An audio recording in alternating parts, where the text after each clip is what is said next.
एक दफा का जिक्र है। सरसब्ज पहाड़ियों से घरी हुई एक छोटी सी बस्ती में दो बहन भाई रहते थे, राफी और आयशा।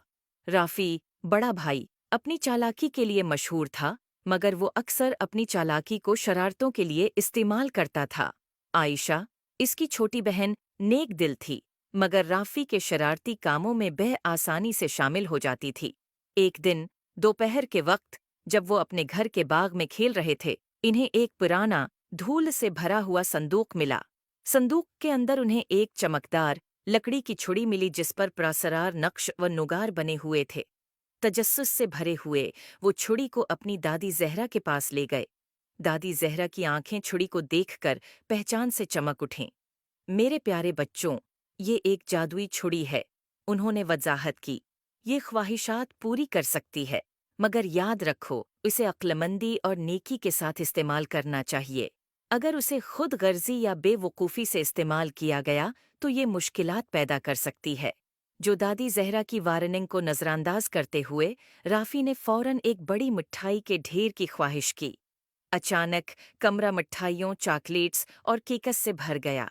आयशा खुशी से चला उठी, मगर जल्द ही उन्हें एहसास हुआ कि मिठाइयाँ इतनी ज्यादा हैं कि वो खा नहीं सकते, और पूरा घर एक चपचपी जिंदगी में बदल गया। जिंदगी की परवाह किए बगैर राफी ने दूसरी ख्वाहिश की।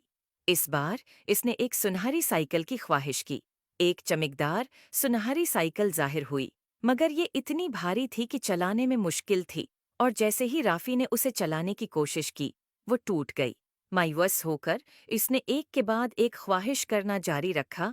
हर एक ख्वाहिश का नतीजा किसी न किसी मुसीबत में निकला। आयशा, जो ये सब देख रही थी, इसे दादी जहरा की बातें याद आईं। इसने नरमी से राफी से छुड़ी ले ली और कहा, चलो इसे अक्लमंदी से इस्तेमाल करने की कोशिश करें। राफी, शायद हमें ऐसी चीज की ख्वाहिश करनी चाहिए जो दूसरों की मदद करे। राफी ने हचकचाते हुए इत्तेफाक किया। आयशा ने अपनी आंखें बंद कीं और बस्ती के खशक कनवे को ताज़ा, साफ पानी से भरने की ख्वाहिश की।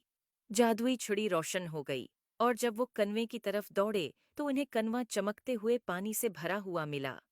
देहाती खुशी से झूम उठे और राफी और आयशा का शुक्रिया अदा करने लगे। उन्होंने जो खुशी बस्ती को पहुंचाई, उसको देखकर राफी ने जादुई छुड़ी की हकीकी ताकत को समझा। इसने अपनी पछली बेवकूफ़ियों के लिए आयशा और दादी जहरा से माजरत की। इस दिन के बाद राफी और आयशा ने जादुई छुड़ी को सिर्फ नेक कामों के लिए इस्तेमाल किया, जिससे उनकी बस्ती खुशहाल हो गई। किसी नन्मा अखलाक, इस कहानी से सीखने को मिलता है कि ताकत और वसाइल को अक्लमंदी और नेकी के साथ इस्तेमाल करना चाहिए। खुद गर्जी या बेवकूफ़ाना अमल मुसीबत ला सकते हैं, मगर जब उन्हें दूसरों की मदद के लिए इस्तेमाल किया जाए तो वो खुशी और खुशहाली ला सकते हैं। उम्मीद है आपको स्टोरी पसंद ए होगी। Thanks for watching. Please like and subscribe my YouTube channel.